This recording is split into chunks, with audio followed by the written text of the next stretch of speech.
4th District Congressman ng Dasmariñas, Cavite, Congressman Kiko Barsaga. Meow. Ba't lagi mong ginagawa yun? Ano yun? Ganito yung pusa. Meow, meow. Oo. Sobrang love mo mga pusa. Oh. Gaano karami ang alaga mong pusa? Mga 19. Actually. Well, actually, lagi silang dumadami since lagi nadadagdagan yung mga pusa ko. Last month lang nadagdagan ng 2 pa, or I think 2 months ago, nung nag-visit kami sa Paws Shelter. So, yung last interview ko, sinabi ko 17, ngayon 19 na. Si Bernie at si Vernon. Kaya ka tinawag na Congress Meow. Congress Meow. Oo. Minsan sinasabi nila parang wala sa timing yung pag-meow-meow mo. Pero yung iba, kung kilala ka nila, ganun mo ka-love ang mga pusa. Pero sinasabi nila parang hindi kailangan mag-meow-meow si Kong. Pero ginagawa niya. Events, pag nagsasalita ako sa entablado. It's my philosophy, and I've said this in a previous interview before, na pag ganun ako sa bahay, ganun din ako in public, in events. What I am in private, I am in public. Kasi pag nakasanayan mong laging iba yung private personality at public personality mo, parang magiging disingenuous ka na. You would start becoming either yourself or your image. I intend to make who I am and who my image is to be the same person. Kaya nagmamiyaw-miyaw ako, I act friendly, I make my emotions and my interests and my beliefs open, because that's what I am when I am alone. And that's what I intend to also be when I'm in public. And when you're in public, so yun nga, medyo maingay si Congress Meow dahil sunod-sunod yung mga post mo sa Facebook mo. Na-call out ka pa ng dati mong partido, yung yung sa nag-press. NUP? O, yung press con, NUP, 30 minutes ago. He's not welcome. May mga ganun. Kasi pag iba yung personality mo sa normal, medyo weird ka, ibig sabihin, oy, may sayad na yan, abnoy na yan. Yun yung isipin ng mga tao, and that is that's an observation, and that's a very valid observation. Chairman Puno is also a Filipino citizen, and I am a member of the House of Representatives, so he's also free to criticize me on that. Pero para sa akin lang na yung sa Ethics Committee kasi, yes, I've done wrong things, and yes, I'm completely ready to face any allegations against me. Kay Chairman Puno, walang personalan. If he is mad at me, if he feels it is necessary for him to speak against me since I used to be a party member, then that's good. It's good that we investigate and we judge all of our House members. And that is why I also started a call for investigation Martin Romualdez and Zaldico, because everyone else is getting investigated. All the DPWH officials, all the small-time contractors, they're being investigated, but no one has said the name of Martin Romualdez. And the way I see it, it's a lose-lose situation for him, because either he is complicit in the acts of corruption in Congress, the hundreds of billions that's been stolen, or he is not aware of it, which is even more dangerous. Kasi ang iniisip na tao, corrupt yan o corrupt si Speaker. Pag inisip nila yan,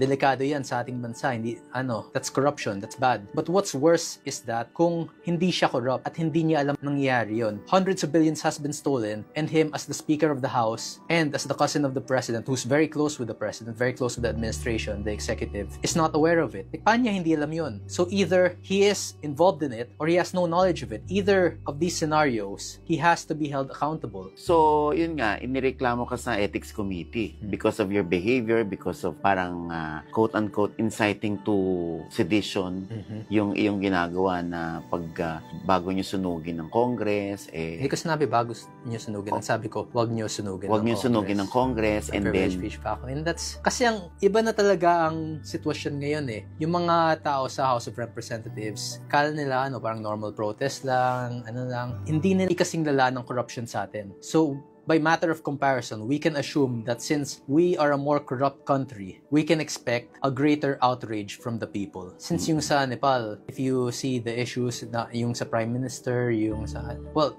they also have very different political system. But the problem here is that hundreds of billions of pesos stolen is not just a simple matter. Hindi lang yun yung, iimbestigahan ka, makulong ka ng mga 1 month, 2 months, and then back to Congress ka na. It's no longer that. And the people are aware of that. The people know that there is a very big possibility of what's happening in Nepal to happen here. And there's a very big possibility of escalation, especially in the riots in the future protests involving the police and the military. It just takes one wrong move for it to spiral out of control. Like in Nepal, it's just one bullet fired that will end everything that we built. And that's why, in order to protect the House of Representatives, the house that I am part of, I want to change it before September 21. I want to bring genuine positive change to the House before that happens. So yun nga, inisa-isa dun sa Ethics Committee yung mga reklamo sa'yo, like pati yung 2024, kung saan yung lewd shows, yung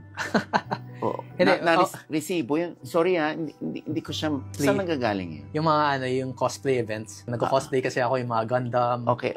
Yun kasi cosplay events yun. And in Japanese culture, they have yung mga kabedon, leg lock, parang yung mga nakakita mo sa anime. And in that event, they allowed that. The organizers allowed that. Parang fan service siya. So, in exchange for money, parang magpipicture ka with a cosplayer na nakaganon kayo. And it's, well, I'm not sure if it's completely legal, but like, if the organizers allow it, then it must be since it's SMX. And, yun. It's Japanese culture. Okay. Yung pagbabalandra mo ng mga pera. I think that was about 150,000. Ano yun? Hindi ko alam, pero hindi ko maalala kung galing kay Kong PD yun for like a birthday present or for Christmas. Since my father, hindi ako magsisinungaling, okay? Kung sasabihin mong Nepo baby ako, I completely agree to that. My father is, let's just say he's a successful lawyer. He has made some money. Nakita mo naman, he's not just successful in Congress, but he's also successful in the field of law. He taught as a lawyer. He has been involved in very high-profile cases, including the Corona impeachment and the ABS-CBN franchise issue, yung franchise renewal. So, yes, he makes money and he gives me money. So, nung binibigyan ka ng pera, dinidisplay mo. Kaya na yung mga tao. Ayun. Ano ba to? Ano ka ba? Member ka ba ng networking? Hindi, pero ang lagi ko dun yung mga crypto.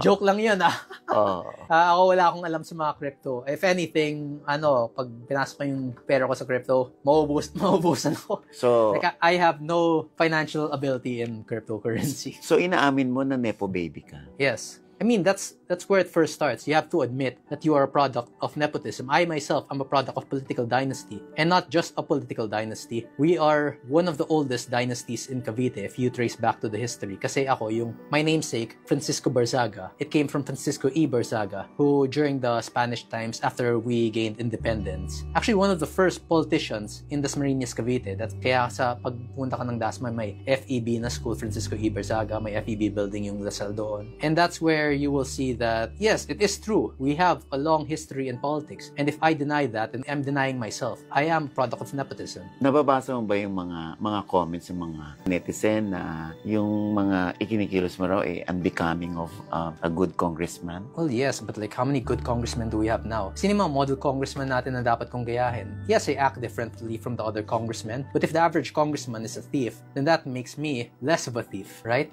So mas gusto mo ng ganyan, okay lang ganun ako kumilos basta hindi ako magnanakaw. Well, that's one way of looking at it, and I won't disagree with you. I myself, I'm telling you na hindi ako magnanakaw, but it's up to you whether or not you believe me. Okay? Because everyone, lahat ng congressman, kahit yung mga pinaka-magnanakaw na, sasabihin sa'yo, hindi sila magnanakaw. But for me, if I act like the rest of Congress, then I will become like the rest of Congress. And that's not what I want to be because I can see what Congress is. And I do not want to be a part of the system that exists right now. I wish to change the system, and I believe that by acting in line with the system, I won't be able to do that. I have to not go outside the system, but I have to act as if I'm not a congressman in order to fix Congress. Hindi ka natatakot daw sa mga pronouncement mo, sa mga ipinopost mo? Should people be afraid of politicians? Should I be afraid of Romualdez or Marcos or Soto? Should you be afraid of me or of any other politician that you criticize? So hindi ka natatakot? Hindi naman na hindi ako natatakot. Ang problema ay kung natatakot ako. Like, for example, do we live in a country where you should be scared if you criticize a politician? Do we or do we not? Hindi naman na kung natatakot ako o hindi. Kung dapat ba akong matakot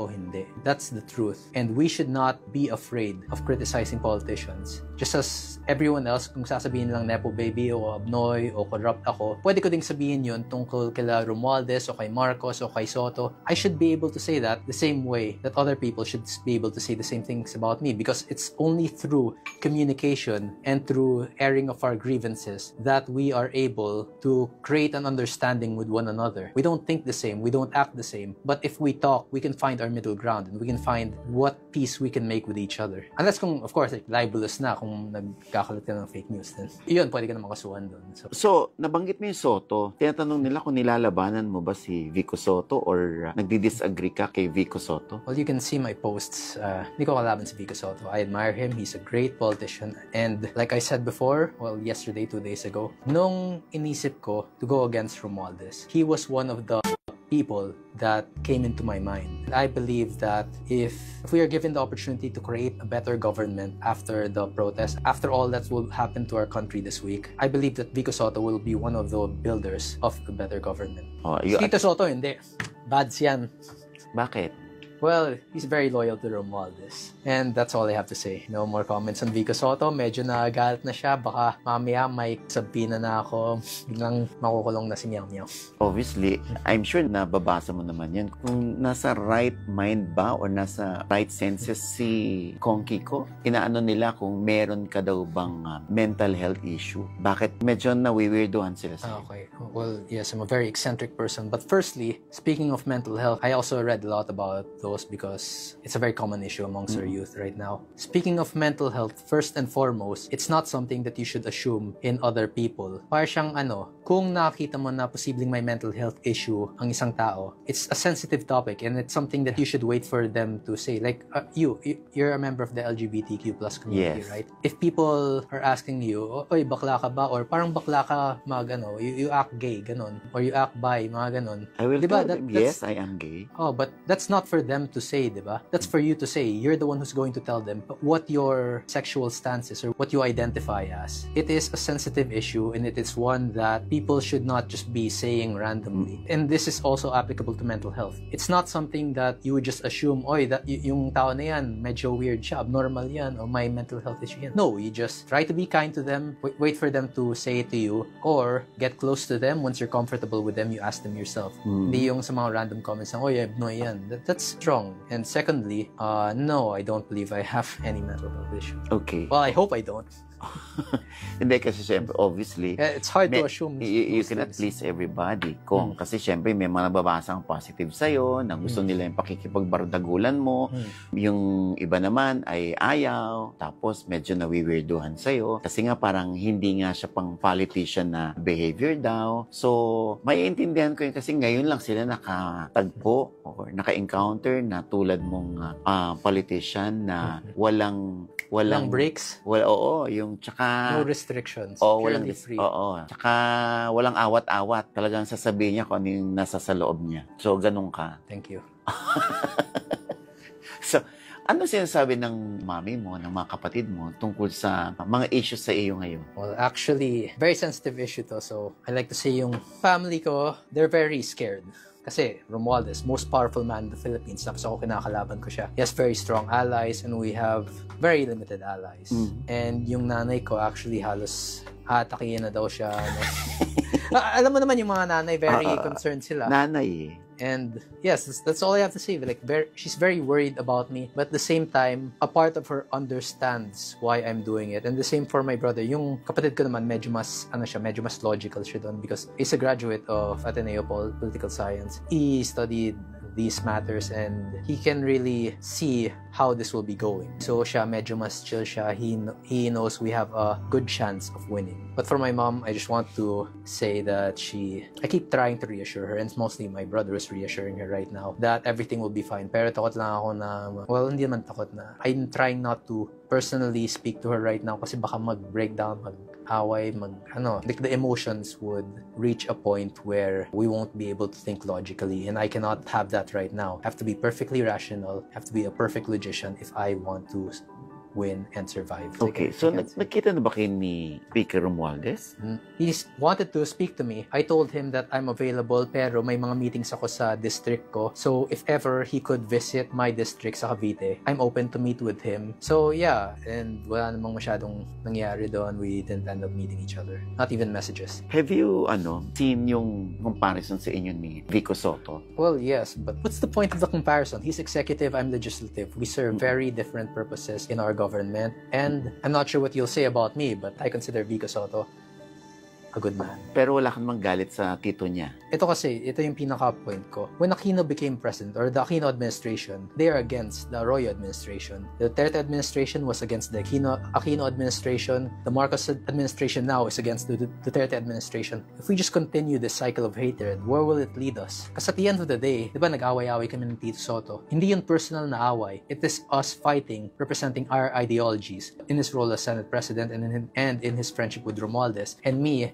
in my desire to have Romualdez investigated and in my criticism of his inability to do so. So if we let our personal emotions cloud our judgment, then how can we build a better Philippines? How can we build a better country? Magkaaway na lang kami, one disagreement lang, forever na kami magkaaway? That's not how it should be. That's not how it is. Like, yung kabataang party list of Reneco, they said so many negative things about me during the 2022 campaign, during the 2025 campaign. So initially, when I came to Congress, I initially thought of Reneco as my enemy. But when I met her and I talked to her, I found out that she's also a good person. She's also someone who I could talk to. And it's through dialogue and through peaceful conversations that we can create a better future. Sa kaalaman ng iba, no? So saan ba nagtapos ng kolehiyo si Congressman at ano yung kanyang nagtinapos?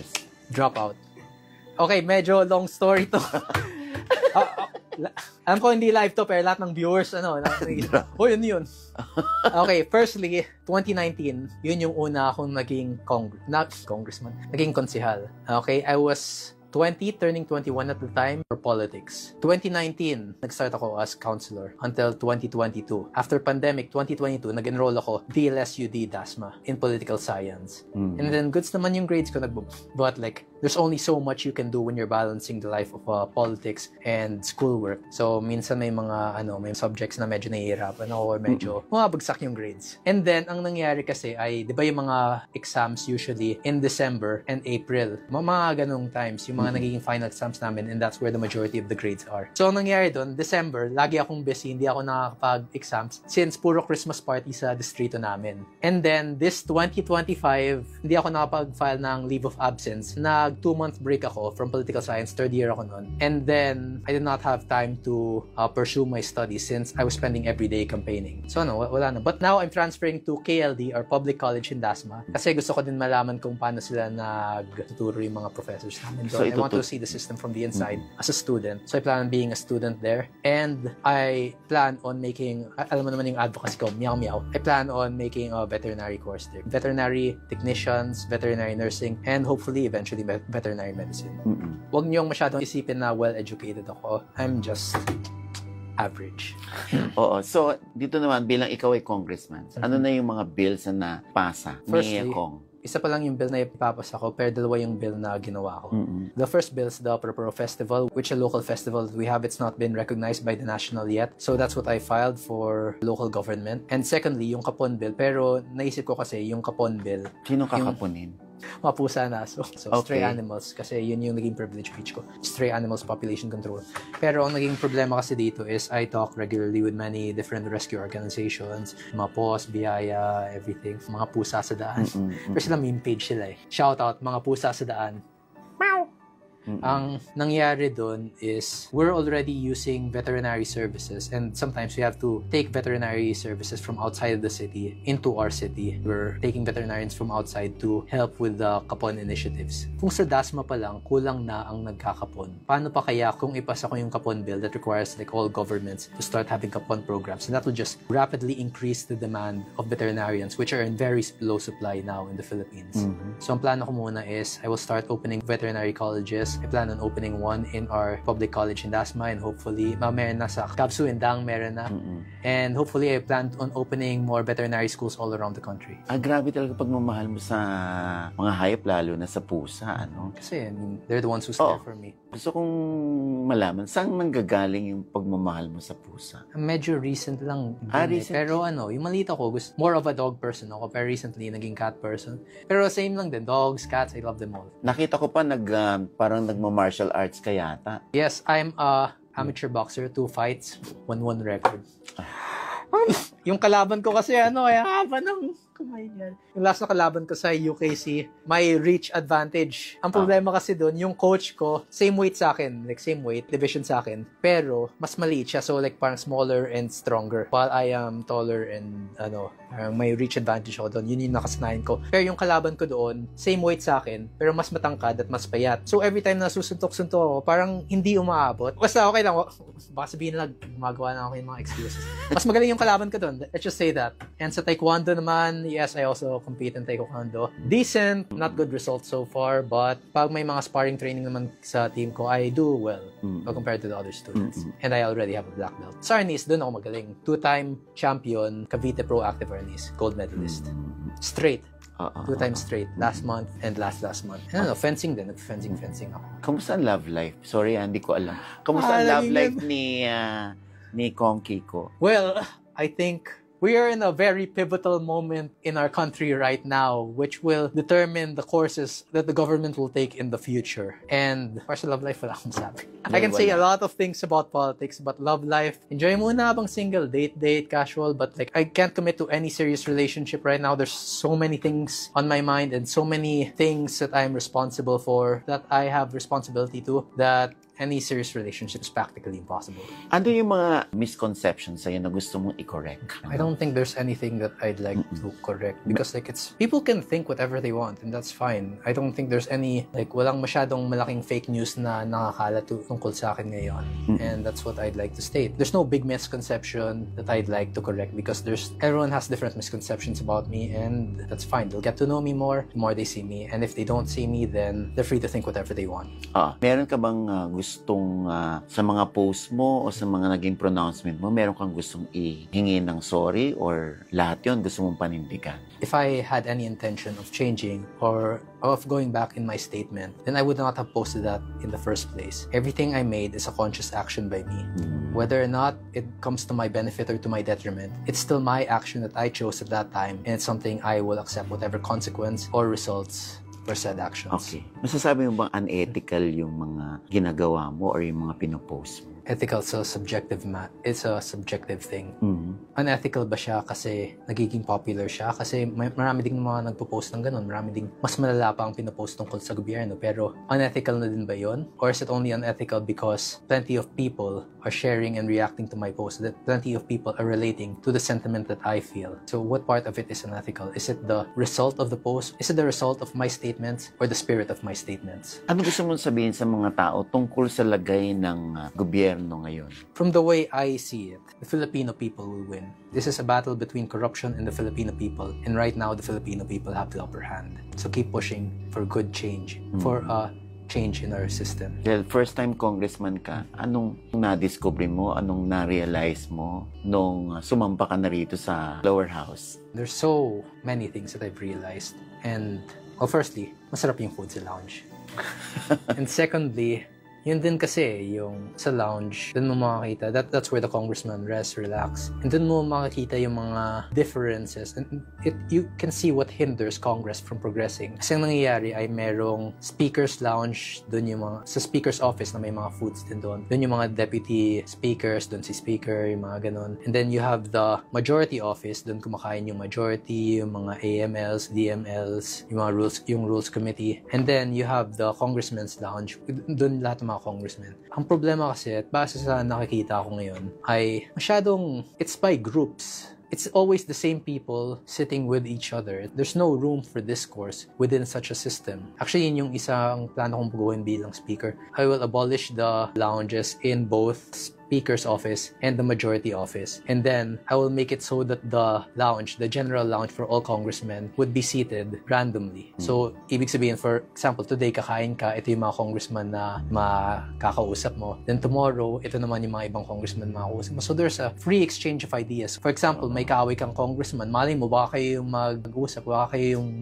maging mag-seatmate sa lounge. Then, maybe you can discuss your differences over dinner or over lunch. Hindi yung iipon mo lang yung sama ng loob mo sa isang politiko na kalaban mo o kaaway mo, and you're just not gonna talk to each other for months, years. That's a problem. Kasi yun din yung gusto ko. I mean, there's so much